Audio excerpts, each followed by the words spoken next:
నమస్తే అండి, welcome to my channel Vijay Lokesh recipe. ఇప్పుడు ఈరోజు మనము గోచిక్కుడుకాయలు వేరుశనగ పచ్చి వేరుశనగ కూర ఎలా సింపుల్గా టేస్టీగా ఎలా చేయాలో చేసి చూపిస్తాను. First stove వెలిగించుకుందాం. Oil 2 spoons oil పోస్తున్నాను. కొద్దిగా ఆవాలు వేసుకుందాం.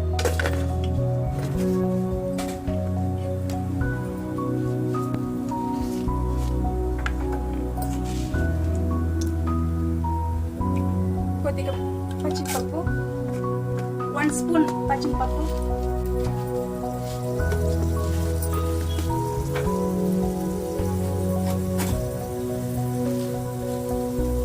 ½ స్పూన్ ఉద్దిపప్పు,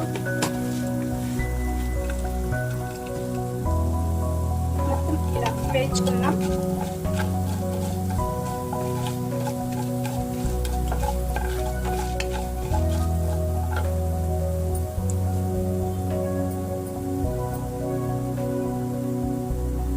ఒక 7 వెల్లుల్లి కట్ చేసి పెట్టుకుందాం.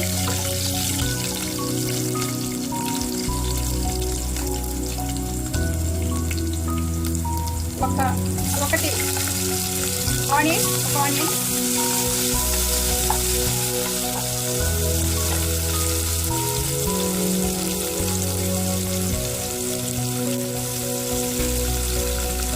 గోల్డెన్ కలర్ వచ్చేదాకా మనం ఫ్రై చేసుకుంటారు.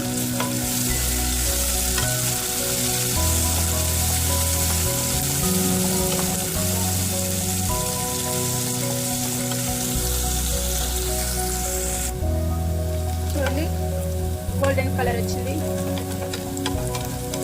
ఇప్పుడు కరివేపాకు వేసుకున్నాం.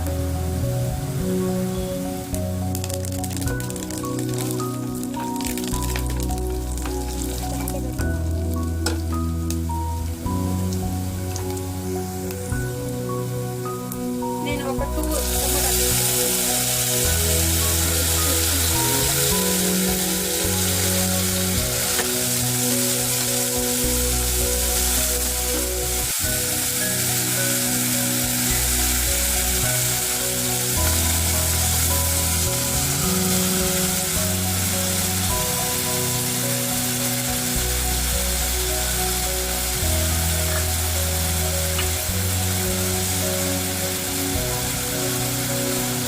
కొద్దిగా పసుపు,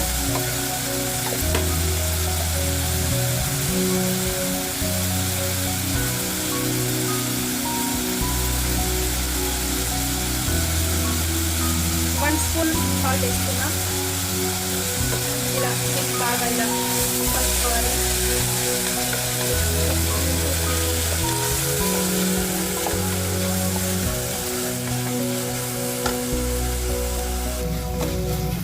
టమోటో చాలా మగ్గిపోయింది. ఇప్పుడు మనము పచ్చి వేరుశనగలు పచ్చి పల్లీలు, గోచిక్కుడుకాయ వేస్తున్నాను.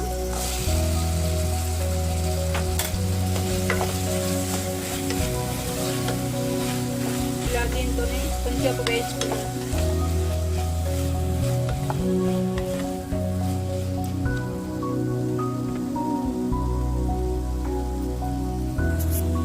కొద్దిగా ఫ్రై అయింది.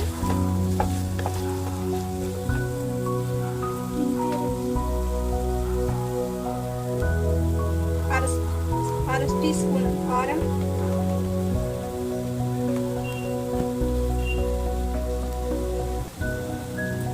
వన్ స్పూన్ ధనియాల పౌడర్,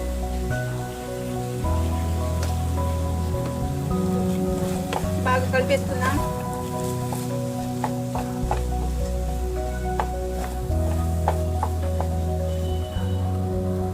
మనం టమాటో వేసాం కదా, గుజ్జు అయింది కదా, దీనిలోకి చింతపండు కలుపుకొని పోసుకోవచ్చు. లేకపోతే ఈ టమాటో పుడికి సరిపోయేదిగా ఉంటే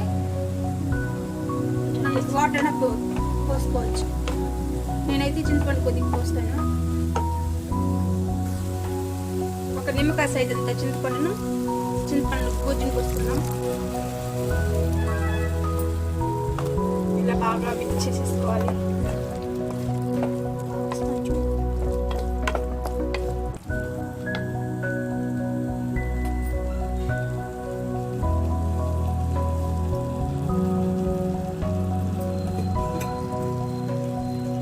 చిన్న గ్లాస్ నీళ్ళు పోసుకున్నాను.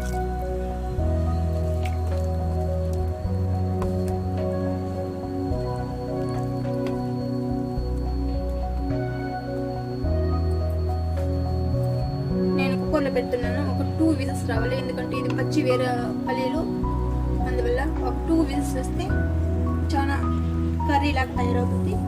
నేను ఒక చిన్న గ్లాసు నీళ్ళు పోసాను. మనం చింతపండు బాగా కలుపుకొని గుజ్జులాగా పోసుకున్నాం కాబట్టి ఒక చిన్న గ్లాస్ అంత నీళ్ళు పట్టింది నాకైతే. మీరు కావాలంటే ఎక్కువగా పోసుకోవచ్చు. అన్నంలోకి, చపాతీలోకి, పుల్కాలోకి, పూరీలోకి చాలా బాగుంటుంది. మీరు కూడా ట్రై చేయండి. మనం స్టవ్ హై ఫ్లేమ్లో పెట్టుకొని 2 విజిల్స్ రావాలి, అందుకే నేను కుక్కర్ మూత లాక్ చేస్తున్నాను. పచ్చి వేరుశనగపప్పు, చిక్కుడుకాయ కూర రెడీ అయిపోయింది. చాలా టేస్టీగా ఉంటుంది. ఇంకా సర్వ్ చేసుకోవడమే మిగిలింది. చాలా టేస్టీగా ఉంటుంది. సర్వ్ చేసుకోవడమే. అన్నంలోకి అన్నిటికీ చాలా సూపర్గా ఉంటుంది. నా వీడియో నచ్చినట్లయితే లైక్ చేయండి, షేర్ చేయండి, కామెంట్, సబ్స్క్రైబ్ చేసుకోండి. మరో మంచి వీడియోలో మళ్ళీ కలుస్తాను. Thank you. మీ ఫ్రెండ్స్కి నా వీడియో నచ్చినట్లయితే షేర్ చేయండి. Thank you for watching.